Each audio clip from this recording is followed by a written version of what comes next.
This car found a shortcut I never told it existed. No checkpoints. No reward for getting closer. Every crash or timeout scored exactly 0. Only reaching the green finish counted. Among finishers, the faster clock survived. That signal is brutally sparse, so I started on an empty runway.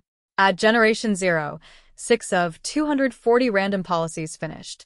Then I added one wall. At Generation 10, 0 finishers, with every attempt still tied.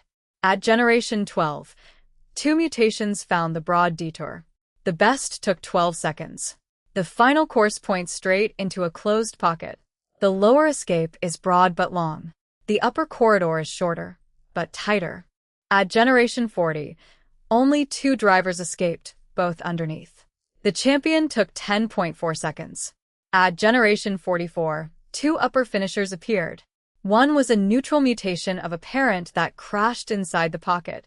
It cleared the tight corridor, but the lower champion kept the best time.